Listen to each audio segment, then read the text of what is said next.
நான் பார்த்தீங்கன்னா நேற்று வீடியோவில் தான் சொல்லியிருந்தேன். இப்போ ஈரானுக்கும் அமெரிக்காவுக்கும் பார்த்தீங்கன்னா போர் நிறுத்தறதுக்கான பேச்சுவார்த்தையை நம்ம அமெரிக்காவும் ஈரானும் தொடங்க போகிறாங்க அப்படின்னு சொல்லி வாயமுள்ள இன்றைக்கி பார்த்தீங்கன்னா அமெரிக்கா சைட்லேருந்து ஈரான் மேலே ஒரு தாக்குதலுங்கிறது நடத்தியிருக்காங்க. அதுக்கு பதிலடியாக ஈரான் சைட்லேருந்து அவங்க பார்த்திங்கன்னா நம்ம அமெரிக்காவுக்கு ஒரு பெரிய எச்சரிக்கைங்கிறது கொடுத்துருக்காங்க. அவங்க எங்கெங்கே தாக்கியிருக்காங்க, ஈரான் சைட்லேருந்து என்ன எச்சரிக்கை கொடுத்துருக்காங்க அப்படியெல்லாம் தான் நம்ம இந்த வீடியோவில் பார்த்திங்கன்னா ஃபுல்லாக பார்க்க போகிறோம்.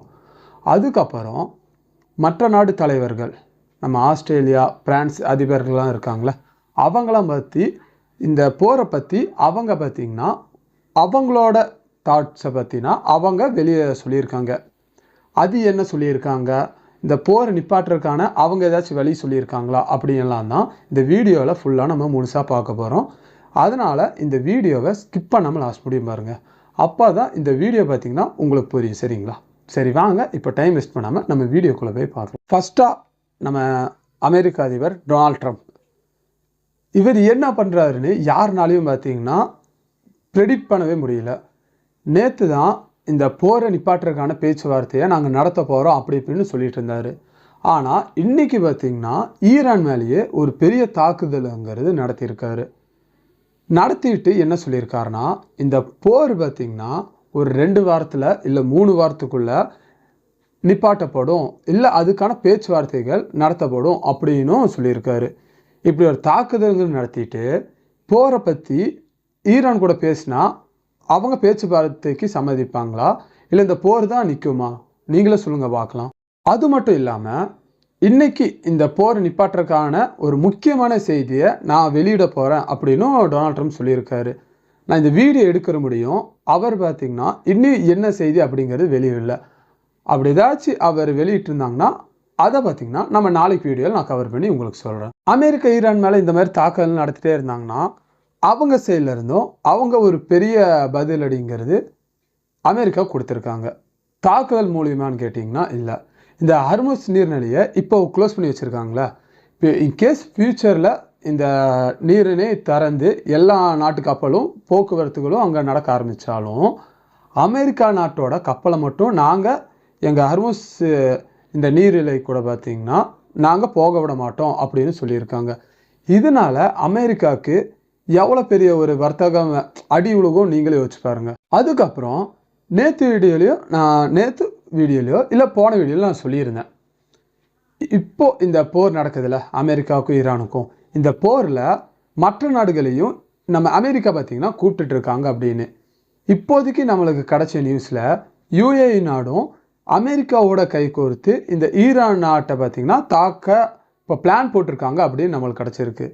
இது எதனால் அவங்க இப்போ பண்ண போகிறாங்கன்னா, இப்போ இந்த ஹர்முஸ் நீரிலையில் அமெரிக்கா கப்பல் மட்டும் இல்லாமல் இப்போ அமெரிக்காவுக்கு உதவுதில் அந்த நாடுகளோட கப்பலும் நிறைய பார்த்திங்கன்னா நம்ம ஈரான் கவர்மெண்ட் சிறைப்பிடிச்சு வச்சுருக்காங்க.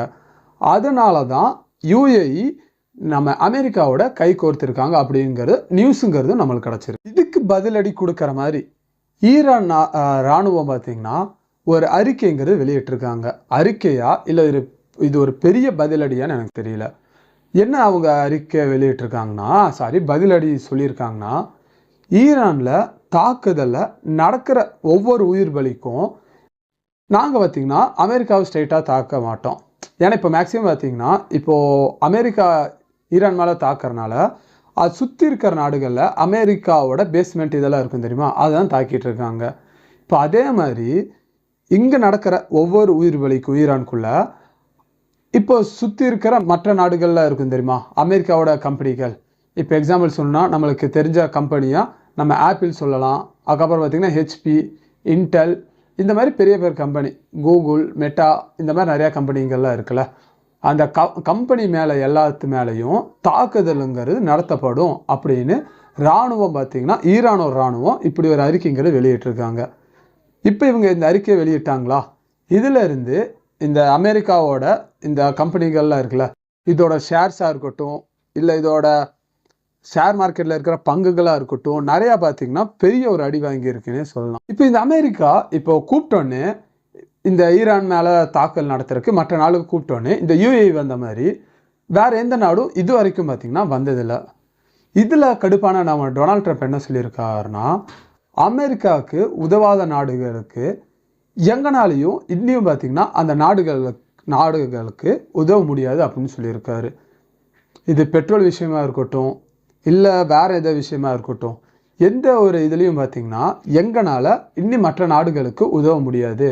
அப்படி இன்கேஸ் உங்களுக்கு இந்த எரிபொருள் தட்டுப்பாடுகள் இதெல்லாம் வந்துச்சுன்னா அதை நீங்களே தான் சமாளிச்சாகணும் அப்படின்னு நம்ம டொனால்ட் ட்ரம்ப் இந்த மாதிரி ஒரு பெரிய அறிக்கைங்கிறத வெளியிட்டிருக்காரு. டொனால்ட் ட்ரம்ப் என்ன தான் நம்ம ஈரானை சுற்றி அவங்க அடித்தாலும், வான்வெளி தாக்குதலாக இருக்கட்டும், இல்லை பொருளாதார தாக்குதலாக இருக்கட்டும், என்ன தான் அடித்தாலும் ஈரான் சைட்லேருந்து அவங்க போடுற ஒவ்வொரு சின்ன பிளான்லேயே பார்த்திங்கன்னா அமெரிக்கா, இந்த பெரிய நாடுன்னு சொல்கிறாங்களே, அந்த அமெரிக்காவே பார்த்திங்கன்னா நடுநடுங்க வச்சிடுறாங்க. இப்போ கூட நம்ம ஈரான் நாடாளுமன்றத்தில் ஒரு புது ரூல்ஸை பார்த்திங்கன்னா அங்கே பாஸ் பண்ணியிருக்காங்க. அது பார்த்திங்கன்னா ஒப்புதலும் தந்திருக்காங்க. அப்படி என்ன தான் அங்கே ஒப்புதல் தந்திருக்காங்கன்னா, இப்போது இந்த ஹர்முஸ் கால்வாயில் இப்போ கடந்து போகணுன்னா நீங்கள் அங்கே அதுக்கு சின்ன ஒரு ஃபீஸ் மாதிரி கட்டணும் அப்படின்னு நான் ஃபஸ்ட் வீடியோவில் நிறையா சொல்லியிருந்தேன். இப்போது அதை கன்ஃபார்ம் பண்ணுற மாதிரி இப்போ அந்த சட்டப்பேரவையில் இதுக்கு பார்த்திங்கன்னா ஒப்புதலும் தந்திருக்காங்க. ஓகேங்களா? அது மட்டும் இல்லாமல் இது பார்த்திங்கன்னா டாலர் வழியாக சம்பாதிக்காமல் ரியாலில் தான் நீங்கள் பார்த்திங்கன்னா அங்கே ஃபீஸுங்கிறது கட்டணும். இதனால் ரியாலோட மதிப்பும் கூடும். அதுக்கப்புறம் அமெரிக்காவோட இந்த டாலர் இருக்குல்ல, அதோட மதிப்பு இழப்பு கூட கொஞ்சம் கம்மியாகும். இதுக்காக தான் ஈரான் கவர்மெண்ட் இப்போதைக்கு இந்த மாதிரி ஒரு புது ரூல்ஸை அவங்க நாடாளுமன்றத்தில் அமல்படுத்தியிருக்காங்க. இப்போலாம் டொனால்ட் ட்ரம்ப் என்ன சொல்லியிருந்தார், இப்போ நம்ம அமெரிக்கா ஈரான் அடிக்கிறதுக்கு என்ன ஒரு ரீசன் வச்சு அடிச்சுட்டு இருந்தாங்க, அங்கே ஆட்சி இது சரியில்லை, அதுக்கப்புறம் உள்ளே இருக்கிற கட்டமைப்புகள் இதெல்லாம் அங்கே சரியில்லை, நாங்கள் அங்கே ஈரானுக்குள்ளே தாக்குதல் நடத்தி அங்கே இருக்கிற அரசியல் அமைப்பாக இருக்கட்டும், இல்லை அங்கே இருக்கிற பெரிய பெரிய தலைவர்களாக இருக்கட்டும், இவங்க எல்லாத்தையும் நாங்கள் மாற்ற போகிறோம் அப்படி தானே சொல்லிட்டு இருந்தார். ஆனால் இன்றைக்கி ஒரு நியூஸ் ரீடர் ப்ரெஸ் மீட்டில் டொனால்ட் ட்ரம்ப்பை பற்றி கேள்விங்கிறது கேட்டிருக்காங்க. எதனால் நீங்கள் ஈரானை பார்த்து இந்த அடி அடிக்கிறீங்க அப்படின்னு. அதுக்கு டொனால்ட் ட்ரம்ப் என்ன சொல்லியிருக்காருன்னா, எல்லோரும் எக்ஸ்பெக்ட் பண்ணது, நான் இப்போ சொல்லியிருந்தேன்ல இந்த அரசியல் அமைப்பு இதெல்லாம் மாற்ற போகிறாரு அப்படின்னு தான் சொல்லுவார்னு நினச்சிட்டு இருந்தோம். ஆனால் அவர் என்ன சொல்லியிருக்காருன்னா, ஈரான் நாட்டில் அணு ஆயுதம் இருக்கக்கூடாது, அதனால தான் இந்த போருங்கிறது நாங்கள் பார்த்திங்கன்னா இப்போ ஈரான் மேலே நடத்திட்டு இருக்கோம் அப்படின்னு சொல்லியிருக்கு. அவங்க நாட்டில் அவங்க அணு ஆயுதம் தயாரிக்கிறாங்க, இப்போ மற்ற நாடுகள் யாரும் எங்கள் மேலே தாக்குதல் நடத்தக்கூடாது அப்படின்னு அவங்க டிஃபென்ஸுக்காக அவங்க நாட்டுக்குள்ளே அவங்க அணு ஆயுதத்தை தயாரித்து வைக்கிறாங்க. இது தயாரிக்கக்கூடாதுன்னு சொல்கிறதுக்கு அமெரிக்கா யார்? இப்போ ரீசெண்டாக கூட நான் ஒரு வீடியோவில் சொல்லியிருப்பேன், நம்ம கிங் ஜாங் உன் இருக்கார்ல வடகொரிய அதிபர், அவரும் இதை மேற்கொள்ளி காமிச்சு தான், இப்போ இந்த ரீசனாக காமிச்சு தான் அவர் பார்த்திங்கன்னா அங்கே நிறைய அணு ஆயுதங்களை இப்போது தயாரிச்சிட்ருக்காரு. அதுக்கு அவர் பார்த்திங்கன்னா ஒரு பதிலும் சொல்லியிருந்தார், இந்த ரீசனால தான் நாங்கள் அமெரிக்கா சொன்ன இதையும் நாங்கள் இயக்கலை, அதனால தான் அமெரிக்கா பார்த்திங்கன்னா நம்ம வடகொரியா மேலே நிறைய பொருளாதார தடையாக இருக்கட்டும், அதுக்கப்புறம் வணிக நீங்கள் எதுவும் பண்ணக்கூடாது வடகொரியா கூட அப்படின்னு நிறைய பார்த்திங்கன்னா தடைகள்லாம் அவங்க மேலே போட்டிருந்தாங்க. அதெல்லாம் நம்மளுக்கு தெரிஞ்சது தான். இப்போ அடுத்தது ஈரானையும் அடுத்த வடகொரியாவை மாற்ற போகிறாங்கன்னு நான் நினைக்கிறேன். அது மட்டும் இல்லாமல் நம்ம டொனால்ட் ட்ரம்ப்பு இந்த நேட்டோ இருக்குல்ல, நேட்டோ அமைப்பு, அதிலிருந்து வெளியேற போவதாக இப்போதைக்கு அறிவிப்புங்கிறது இனி வெளியில், அது பற்றி ஒரு யோசனைங்கிறது இப்போ வச்சுருக்காரு. எதனாலனா, இப்போ நேட்டோ அமைப்புனா என்னன்னு ஃபஸ்ட் நம்ம பார்த்துடலாம். இப்போ நேட்டோ அமைப்புனா, இப்போது நீங்கள் ஒரு நாடாக இருக்கீங்க, இப்போ இந்த நேட்டோ அமைப்பில் நீங்கள் சேர்ந்துட்டிங்கன்னா, இப்போ இன்கேஸ் உங்கள் நாட்டு மேலே ஏதாச்சும் ஒரு தாக்குதலுங்கிறது வேறு நாடு ஏதாச்சும் நடத்திட்டாங்கன்னா, இப்போ உங்களுக்காக சப்போர்ட் பண்ணி மற்ற நாடுகள், இப்போ நேட்டோ அமைப்பில் இருக்கிற மற்ற நாடுகள்லாம் பார்த்திங்கன்னா உங்களுக்காக சப்போர்ட் பண்ணிட்டு வருவாங்க.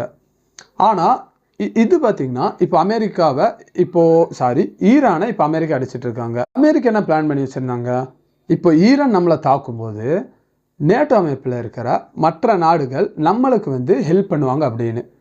ஆனால் நேட்டோ அமைப்பில் இருக்கிற நாடுகள் எல்லாத்துக்கும் தெரியும் யார் மேலே தப்பு இருக்குது, யார் தேவையில்லாமல் ஒரு நாட்டு மேலே தாக்குதல் நடத்துகிறாங்க அப்படின்னு.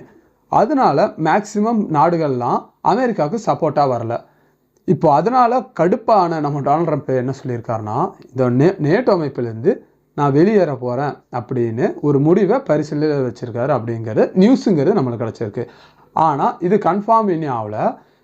இப்போ வெளியேற போகிறாரா இல்லையாங்கிறது இன்றைக்கி இல்லை நாளைக்குள்ளே தெரிஞ்சிடும். அப்படி அந்த நியூஸுங்கிறது வெளியே வந்துச்சுன்னா நான் உங்கள்கிட்ட அப்டேட் பண்ணுறேன். இப்போ அடுத்தது நம்ம ஆஸ்திரேலியா அதிபர் பார்த்திங்கன்னா இந்த போரை பற்றி அவரோட கருத்துங்கிறது வெளியிட்டிருக்காரு. அது மட்டும் இல்லாமல் ஆஸ்திரேலியா மக்களுக்கு அவர் ஒரு வேண்டுகோளுங்கிறது வச்சுருக்காரு. அதில் அவர் என்ன சொல்லியிருக்காருன்னா, இப்போ இந்த மத்திய கிழக்கு போருங்கிறது இப்போ நடந்துகிட்ருக்கு. இந்த போரால் நிறைய நாடுகளாக இருக்கட்டும், இல்லை நிறையா இப்போ போக்குவரத்துகளாக இருக்கட்டும், அதான் பார்த்திங்கன்னா பாதிக்கப்பட்டுருக்கு. இப்போ இந்த பாதிப்பிலிருந்து நம்ம மீண்டு வர்றதுக்கு ரொம்ப மாதங்கள் ஆகும்.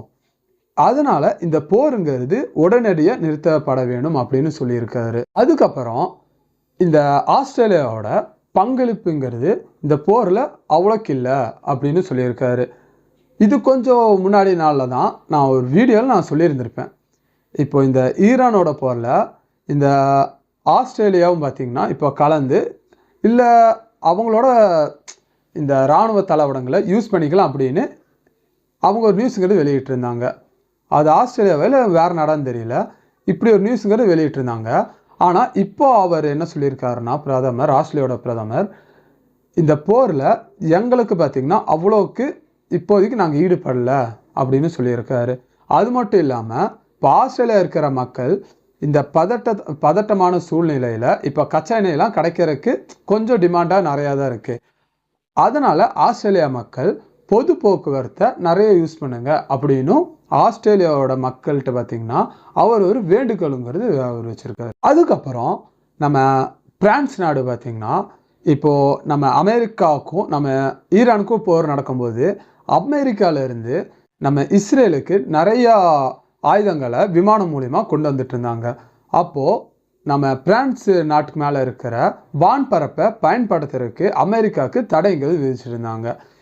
இப்போது இதெல்லாம் கருத்தில் கொண்டு நம்ம டொனால்ட் ட்ரம்ப் என்ன சொல்லியிருக்காருன்னா, நீங்கள் பார்த்தீங்கன்னா அப்போ எங்களுக்கு இந்த வான்பரப்பில் பறக்கிறதுக்கு தடைங்கிறது போட்டிருந்தீங்களே, இதை பார்த்திங்கன்னா எங்கள் அமெரிக்காவும் நாங்களும் மறக்கவே மாட்டோம் அப்படின்னு ஒரு எப்படி சொல்கிறது, இதை பார்த்திங்கன்னா நாங்கள் எப்பொழுதும் நினைவிலே வச்சுருந்துருப்போம் அப்படின்னு சொல்லியிருக்காரு. இது எல்லாம் தான் இந்த 24 மணி நேரத்தில் நடந்த நியூஸ். இந்த போரில் என்ன நடந்துச்சு அப்படிங்கிறத நான் உங்களுக்கு புரிகிற மாதிரி தெளிவாக சொல்லியிருக்கேன்னு நம்புகிறேன்.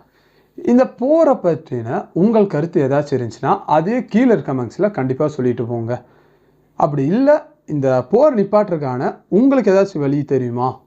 ஏன்னா நான் இது சும்மா கேட்கல, இப்போது நிறைய நாடுகள் பார்த்திங்கன்னா இந்த போரை எப்படி நிப்பாட்டுறது அப்படின்னு தான் எல்லாம் ஆலோசனை நடத்திட்டு இருக்காங்க.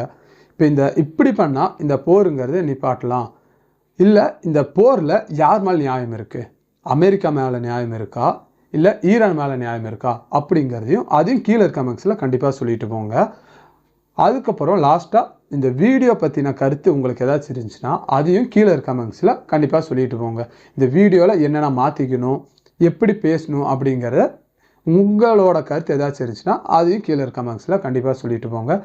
அப்படி இல்லை இந்த சேனலுக்கு நீங்கள் இப்போ தான் ஃபஸ்ட்டாக வரீங்கன்னா நம்ம சேனலில் சப்ஸ்கிரைப் பண்ணி வச்சுக்கோங்க. அப்படி சப்ஸ்கிரைப் பண்ணி வச்சாதான் நான் இப்படி ரெகுலராக பார்த்திங்கன்னா இப்போ நடக்கிற ட்ரெண்டிங்கில் நடக்கிற நியூஸாக இருக்கட்டும், இல்லை இந்த போரை பற்றின அப்டேட்ஸாக இருக்கட்டும், இதெல்லாம் நான் ரெகுலராக அப்டேட் பண்ணிகிட்ருக்கேன்.